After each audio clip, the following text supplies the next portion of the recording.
寒天气下，我独自窝在恒温的防空洞里，吃着火锅，唱着歌，而前男友和好闺蜜则在寒冷的暴风雪中瑟瑟发抖。上一世，我因撞破了男友二蛋和我好闺蜜小美的奸情，并揭穿他们想骗我钱谋我命的阴谋，被恼羞成怒的他们推出门外。而我万万想不到，本是9月的天气，居然诡异的下起了大雪，气温一夜间降到了零下50度，而我被活活在门口冻成了冰雕。这一世，我定叫这对狗男女求生不能，求死不得。我居然重生了，回到了我被害死的20天前。我又惊又喜，我想要立刻冲回去报复那对贱人，但我随即冷静下来。我想起了死前那一场突如其来的大雪。今年这个夏天，气温高的离谱，人人都靠空调续命。可谁能想到，就在9月刚过，我就被活活冻死了。所以我现在最要紧的，不是去找那对贱人报仇，而是先想办法避过那段不知道会持续多久的低温天气。我回到跟二蛋同居的屋子，将自己重要的东西全都收拾好。但是我并未急着走，在回来的路上我就已经想好，即便我要离开，我也不能让他好受。于是我找出二蛋的证件，先下载了几个网贷 APP，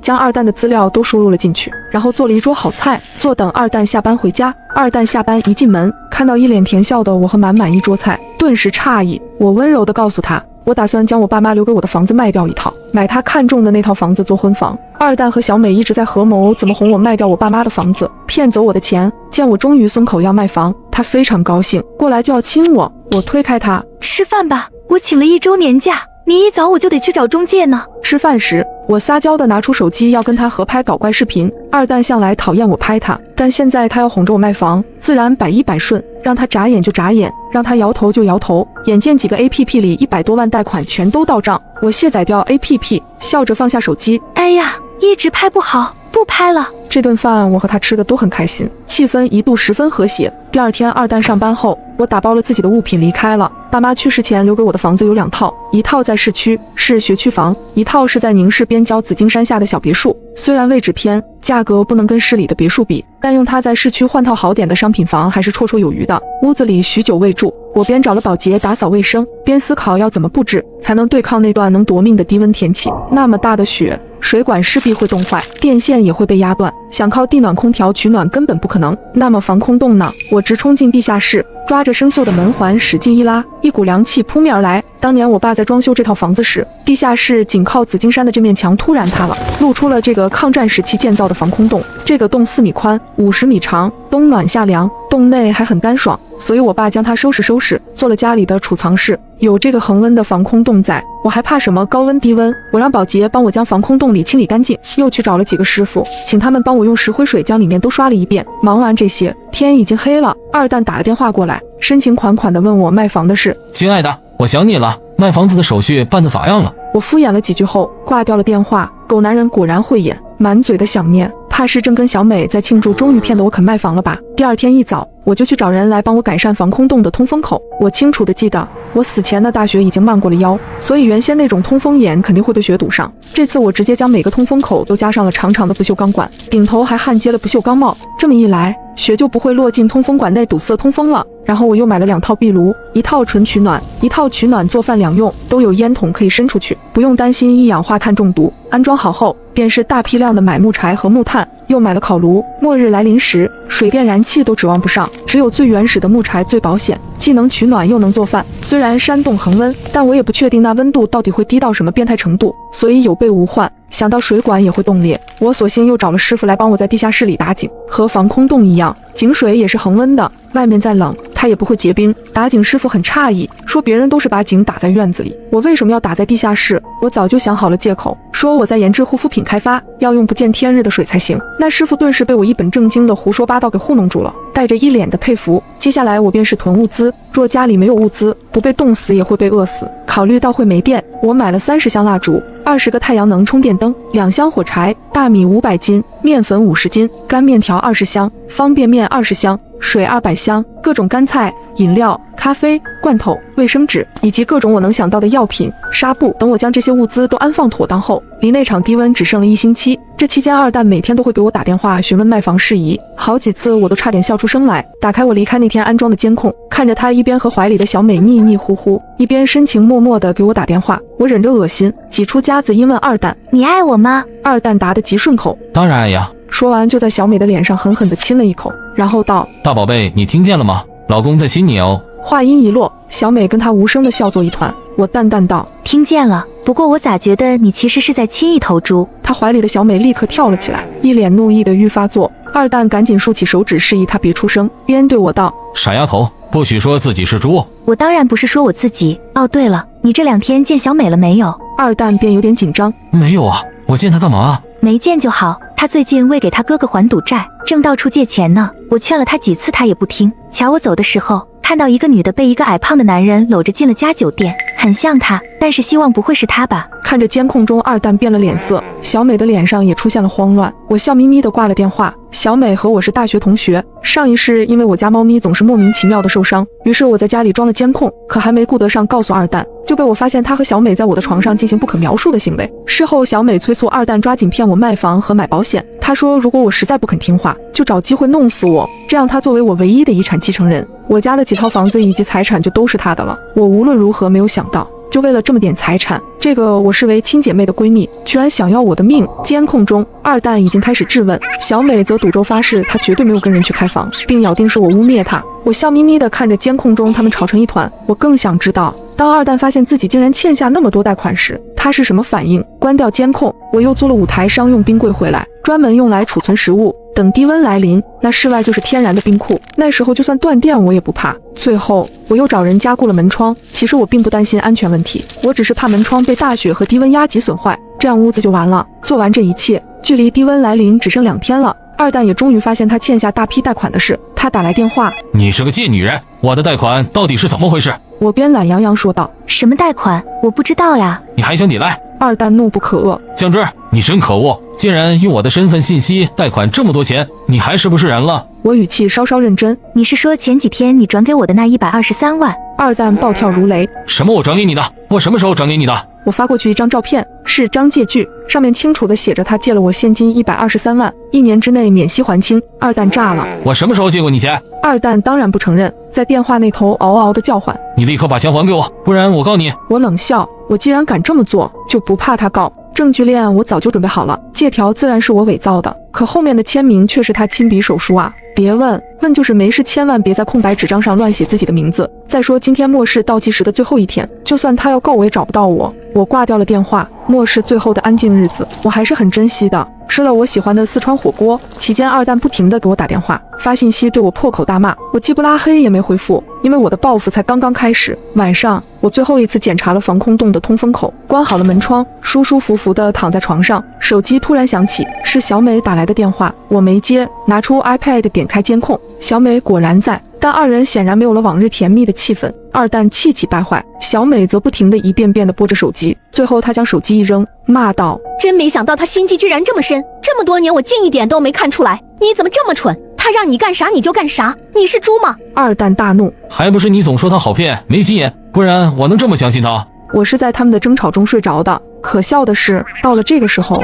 他们都还没发现我的物品以及许多棉被已经不在了。醒来时已是夜里3点，我从被窝里伸出手感受了一下温度，确实凉了很多。抖着手拉开窗帘，屋外雪白刺眼，大团大团的棉花团子一样的东西砸下来，是大雪，末世低温如约而至。我拿起 iPad， 监控中二蛋和小美将所有衣服和夏天盖的薄被子都紧紧地裹在身上，抱成一团缩在沙发上，空调开着制暖，但小美依旧牙齿打颤，带着哭腔问：怎么会一床厚被子都没有？怎么会这样？二蛋哆嗦着，突然僵住：不对，酱汁的东西好像都不见了。我看着 iPad 忍不住笑出声。你们很快就会发现，不光是被子和厚衣服都没有了，食物也没有。我走的时候已将屋子里的食材全部清空丢弃，只留下了饮料。我正笑得高兴，手机疯狂响起，是二蛋。我点了接听。酱汁，你到底想要做什么？二蛋深吸了口气，放缓了语气问：你说你回去卖房，其实是骗我的，对吧？你把你的东西都带走了，你其实根本就没打算回来。他咬牙切齿：想卖房不一定是假的，但是带走我的东西没打算再见你倒是真的。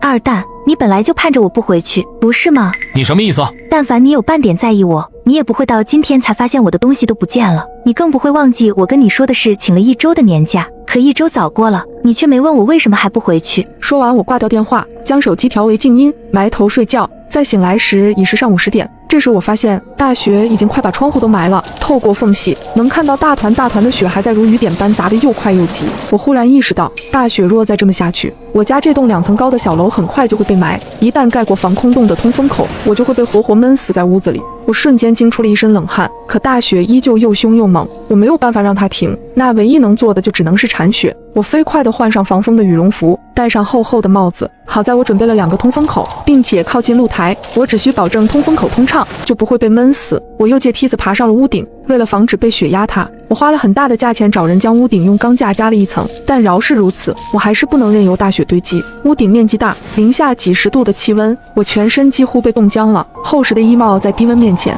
单薄的像纸，我咬着牙坚持着，可雪实在太大了。不过一转头，刚刚铲完的地方又过了脚脖子，这让我心里有点发慌。照这个速度下去，最多到明天下午，这2楼就会被埋了。我无论如何没想到，我做了这么多的准备，却忘了考虑大雪肆虐下这套房子不够高。一想到可能住在6楼的二蛋和小美还没被冻死，我就先被闷死了。我就一口玉气堵着嗓子眼，好不容易将屋顶的雪铲下去。我又用2根红色的绸带绑在出风口上，为的是怕万一雪将屋子埋了，我好通过这红色来寻找出风口的位置。做完这一切，我才回到屋内，看着电和燃气依旧没断，让我有点意外。真是替二蛋和小美高兴呢，不断电，空调还能用，没那么快冻死。防空洞内的温度相比室外高了不止1点，但我还是点起了壁炉。没多一会儿，防空洞里就变得温暖如春。我一边喝茶，一边拿起 iPad， 点开监控。沙发上，二蛋脸色发青的在破口大骂：“是个贱人！等雪停了，我就去找他，我不会放过他。”小美哆哆嗦嗦的哭：“老公，我饿了。”“不，谁不饿？”二蛋吼起来：“外卖下单没人接单，我能怎么办？”“你这里怎么一点吃的也没有啊？”小美开始发脾气：“吃，你就知道吃。”这俩贱人狼狈的样子，看得我郁结的心情瞬间大好。我放下 iPad， 拿起手机，无数的未接电话和辱骂我的信息，全是二蛋的，有几条是小美的，都是嘘寒问暖，并问我在什么地方。好家伙，他还想着我不知道他和二蛋在一起，还在跟我演。我粗粗扫了一眼，没回。我点开那个小区的楼栋群，群里正为这场大雪聊得火热。到这时候，已经没人关心能不能上班了，大家都在哀嚎停水和寒冷。原来居然已经停水了。我先给群里发了个红包，吸引了众人的注意力，然后好心提醒大家，这天气太诡异了，也不知道会持续多久，建议大家珍惜家里的饮水、食物和御寒衣被，做最坏的打算。我提醒他们关好门窗，万一大雪不停，气温继续下降，没吃没喝没御寒衣被的人，为了活命，只怕会什么都干得出来。二蛋和小美不可能坐以待毙，等到熬不下去时，他俩必定会向邻居求助，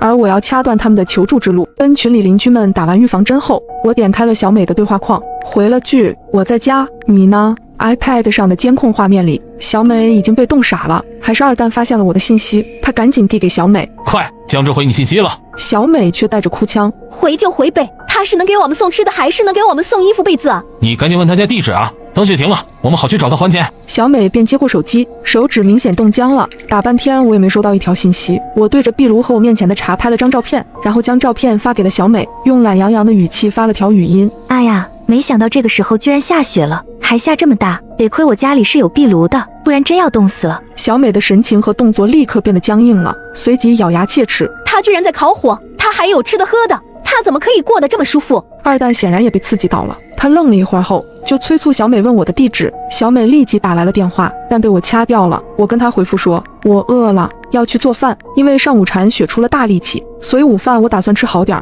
我将已经解冻的鸡洗净剁块，将锅架再在炉子上开始慢炖。这是我老爹生前最爱吃的小鸡乱炖，有肉有菜的一大锅，十分下饭。差不多半小时后，我拿筷子戳了戳，鸡块已经能戳进去了，便开始吃饭。但我是个善良的人，自己有吃有喝了，我哪能忘记二蛋和小美呢？那自然是要将这锅香喷喷的小鸡乱炖拍给他们瞧瞧的。我毫不吝啬的都发给了小美。监控中，小美拿起手机一看，哇一声哭了出来，她捶打着二蛋：“我快饿死了，你还不赶紧想想办法？他什么意思啊？他干嘛给我发这个？”二蛋正忙着打警方求助电话：“警察叔叔，我们没有吃的，也没有厚衣服，我们快冻死了，快点来救救我们！”对面不知道说了什么，就见二蛋的眉头越皱越紧，都不用猜我就知道警察也无能为力。二蛋脸色铁青的挂掉电话，小美又缠了过去，将手机上的照片递给他看。二蛋看着手机，脸色阴沉，眼里满是怨毒。傍晚时，我又上了2楼露台，查看了一下通风口，大雪依旧急，好在通风口被我加了长长的不锈钢管，最少2天内不会被埋。我牙齿打颤的赶紧奔回防空洞，在炉火前烤了半天才缓过来。然后我就发现二蛋和小美那边的监控连不上了，楼栋群里大家都哀嚎，停电了。原来是小区停电了，没有电，空调不能用了，对二蛋和小美来说会是地狱般的毁灭。我打开某博，在铺天盖地的信息中，除了求助哀嚎外，我看到许多部队警察投入清雪救助的活动，无数的电力工人顶着零下几十度的寒冷，貌似抢救被大雪压断的电线。当看到这些为灾情献出生命的英雄时，我泪目了。我突然对二蛋和小美的下场不再感兴趣。接下来的几天里，气温再次骤降，最低温度甚至达到了恐怖的零下40度，而我每天都躲在恒温的防空洞里，烤火喝茶铲雪睡觉。就这样，大雪持续了半个多月之后，终于停了。我搜索了附近的志愿群，加入其中。而在救助的过程中，我也得知二蛋和小美早已冻死在屋子里，而两人生前好像有打斗的痕迹，原来是因为家里只剩下最后一块面包。灾难面前，人人自危，两人便为了最后的食物打了起来，最后落得两人都惨死的下场。凌晨2点，楼上邻居突然在群里发了一条消息：今天我好像在咱们小区看见了一个通缉犯，就是隔壁县杀了一家4口然后潜逃的那个人。然而此言一出，整栋楼的人都不淡定了。1202，别吓我，是不是看错了？咱们小区治安还挺好的，怎么可能有什么通缉犯？刚才发消息的1301继续道：等我找找通缉令。不一会儿，他就在群里发出了一张截图，那是一个身材瘦削的男人，皮肤黝黑，是扔到人堆里就找不出来的普通长相。要不是下面的悬赏金额标着10万块，真看不出来这么个看着老实巴交的男人竟然是个通缉犯。我一开始还没怎么在意，刚才睡觉的时候越想越不对劲，总感觉眼熟，就在咱们小区小孩游乐设施那一块。我们俩打了个照面，这一下子群里的人都炸锅了。有知道内情的邻居忍不住说话：602，这人我知道，是我们老家的，听说是他闺女被同学搞大了肚子，结果人家不认，就把人一家都杀了。就那个小男孩和他妈侥幸跑出来了，听说当时屋里全是血，他爸肠子都出来了，吓死人了。502，就为了这点事儿，也太丧心病狂了吧！他闺女不检点关人家男方什么事儿啊？402，就是现在的小姑娘都太随便了，说不定是他主动勾引的人家，谁知道呢？802，嘴上积点德吧，就好像你们知道似的。402，我怎么不积德了？怎么别人都没大肚子，就他被搞大肚子了？群里还在吵，我握紧手机，感觉头皮一阵发麻。就在此时，楼上传来一阵闷响，随即寂静的走廊里脚步声慢慢响起，外面有人在走动。可我吓得一动都不敢动，甚至不敢去看看外面到底是谁。群里还在热火朝天的讨论那个女孩到底是不是活该。我颤抖着手指赶紧打下几个字，这时候还有心思争论这个？赶紧报警啊，这可是杀人犯啊！不一会儿楼上回复了1301，报了，警察说很快就到，大家放心吧，今晚上先别出门。我擦了一把额头上的冷汗，在心里安慰自己，没事儿的。我迷迷糊糊睡了过去，再次醒来时，窗外已经天光大亮，连滚带爬的拿过手机打开业主群，楼上又说话了：1301，刚才警察跟我联系了，已经抓到了，大家不用怕了，安心睡觉吧。402，这么快？感谢警察叔叔。就在这时，群里又有人发消息了：202，刚醒，可我男朋友就是接到派出所的，他说昨晚上没接到过报警电话，也没出过警。601，会不会不是咱们接到派出所接的警？202，我男朋友打听了，昨晚上就没抓过人，这么大的案子要是给办了，肯定早就传开了。1301，你到底在哪儿报的警？其他人也跟着艾特起来。302，你是不是耍我们？赶紧出来！1301。802，造谣是要进去的，再不说话我们就真报警了，你就等着进去吧！1301。然而昨晚还积极发言的1301，这次却一言不发了，艾特许久无果。有些脾气比较暴躁的邻居干脆在群里扬言要去找他，尤其是楼下的502，那是个光头大哥，直接就说要上来。我也有点生气，反正就在楼上，我干脆也跟着一起上去了。结果我和光头大哥刚上了半层楼梯，脚步就都不约而同地停下了。楼上的大门虚掩着寂静无声，我们对视了一眼。我怎么感觉有点不对劲呢？大哥咬了咬牙，走，咱们上去看看这孙子到底出什么幺蛾子。到了门口，我总感觉空气中似乎弥漫着一股浓重的铁锈气。我刚想问大哥闻没闻到，他就伸手一把推开了门。1301的邻居正安静地躺在地上，瞳孔已经扩张开来，身下的血凝固发黑，白色的墙上写着2个血淋淋的大字：等我。当天小区里好像热油进了滚水，彻底沸腾起来了。经过法医的判断，这人死了挺长时间了，身体都硬了，死亡时间初步判定为昨天下午。可是明明今天凌晨4点的时候，1301还在群里说话来着。小区里出了命案，人人都开始害怕了。802，这人到底是怎么回事啊？怎么还开始报复社会了？现在是无差别杀人了吗？602，我感觉不会吧，因为听说当时他杀那一家4口的时候，那家里还有串门的邻居在，他也没杀人家，把人家放回去了，怎么会现在就开始随便杀人了？402，这种杀人犯怎么说好呢？可能就是心理变态了，想多拉几个人垫背呢。我也有些奇怪，因为这个案子我知道，当时领导派我去写稿子，但是我心理素质太差，在现场吐得天昏地暗，最后领导只能找人来换我。我想了一下，给同事发了个微信，问了一下具体的情况，同事很快甩过来一个链接，压根儿就不是你们邻居说的什么被搞大了肚子，这个小女孩很惨的，让你们邻居积点口德吧。我点开链接，瞳孔微缩，标题是14岁女孩拒绝同学示爱惨遭毁容，还配了照片，眼睛虽然打了码，却也能看出来这是个很清秀漂亮的小姑娘。14岁的琳琳因为拒绝了男同学的示爱，男同学怀恨在心，趁琳琳放学回家的路上将其强行掳走，带到荒地里强暴，并在其脸上泼了大量硫酸致其毁容。凶手因不满14岁无法定罪，只能对其进行批评教育。那个案子我跟到现在，杀人的就是女孩的爸爸，女孩子他妈生她的时候就没了，这些年都是他爸一个人把她拉扯大的。听说那个小畜生犯事之后，女孩爸爸去要说法，结果被他一家给打出来了。他妈还带着那个小畜生去过那个女孩家里，问他怎么还不去死。怎么说呢，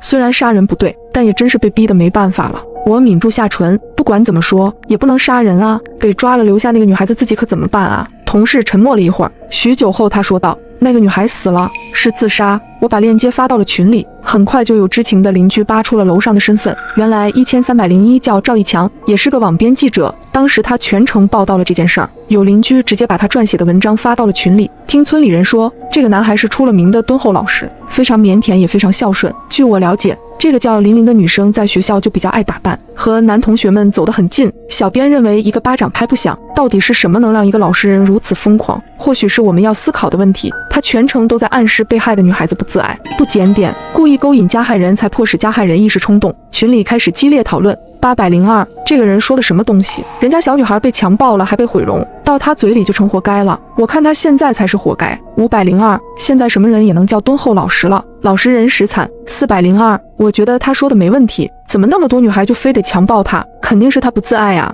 说不定是他主动约人家出去，后来又后悔了，想勒索人家，结果人家受不了才给他毁容的呢。502，楼上脑子进水了吧？给罪犯洗的。602，希望你以后也遇上这种人渣，到时候看你还说不说得出来这种话。402，呵呵，急了，你们就知道我说的不对。我发了一条消息，上一个这么写的人已经被杀了，你怎么就知道那个通缉犯现在就不在群里看着你的发言呢？说不定今晚就轮到你了。当天晚上群里又热闹起来了，无外乎那个叫刘贵友的通缉犯到现在还没被抓到。601，现在到处都是天眼，连个通缉犯都找不着，这群人干什么吃的？这时候402突然说话了，他先在群里发了一个新闻的评论截图，一个名为莫欺少年穷评论道，小年纪就知道打扮了能是什么好东西？我看多半是仙人跳人家没成，把人家逼急了，活该。现在的女的都不是什么好东西，我支持这个男的，干得好，怎么没把他杀了？很明显，这个莫欺少年穷就是402，虽然不知道他为什么要发这些，但是群里立马炸开了。802，你有病吧？我看你才是真的反社会，你说这话也不怕遭了报应？键盘侠竟在我身边。502， 402，你什么意思？你还有脸发出来？402没说话，继续发了一张照片，照片里200斤左右的黑胖子正坐在电竞椅上。随即他发了最后一条消息，这就是我。第二天一早我就被警察敲了门。402死了，他死前你曾在群里说不定今晚就是你了，请问你是提前知道了些什么吗？我懵了，我不知道啊，我就是看不惯他那么说话随便吓唬他的，他怎么会真死了？在看了监控确定我当晚都没出门后，我的嫌疑被排除了，警察估计也就是走程序。谁都知道杀了他的肯定是刘贵友，但让我不解的是，真正害死刘贵友女儿的那个男同学和他妈妈已经逃出来了，他不去追杀他们，为什么倒要来我们小区杀这几个无关紧要的人？我赶紧把情况跟同事说了一下，问问他那边有没有什么新情况。同事过了一阵子才回，其实那个小姑娘一开始也没想死的，治疗也挺积极的，他爸还到处打听哪里植皮技术好，以后攒钱带她去整容。结果后来被那个记者把这事儿发网上了，还颠倒黑白。你也知道网上什么人都有，好多人就去骂小姑娘不检点，活该，反正说得很难听。结果那天回来，他爸就发现他割腕了，临死前手机屏幕上还是骂他怎么还不去死的私信。他把一张照片发给我，莫欺少年穷，母狗，你怎么还不去死？被毁容的滋味怎么样？爽不爽？我双眼发直，放下手机，怪不得他要杀了这2个人。赵一强把女孩的事情胡编乱造后发到网上，引导舆论网暴。402的私信则成了压倒女孩心理防线的最后一根稻草，所以女孩的父亲来复仇了。这些隐藏在网线后的蛆虫，在黑暗里肆意发泄着自己的扭曲和戾气，从来不需要为自己言行负责，让他们更加的肆无忌惮。自从这件事发生后，一直热闹的业主群终于安静下来了。刘贵友有很强的反侦查能力，这些天我们小区警车来来往往，到处都能看到巡逻的便衣，然而他却一直没被抓到。往日晚上热闹的小区已经一片死寂了。就这么过了几天，持续的高压让每个人都神经绷紧，警察恨不得把所有警力都出动驻扎在小区里，势必要把刘贵友拿下。然而刘贵友又杀人了，只是这次不在我们小区，而是在离我们这里很远的一片城乡结合部。他找到了那家逃出来的母子，杀了妈妈后把儿子绑走了。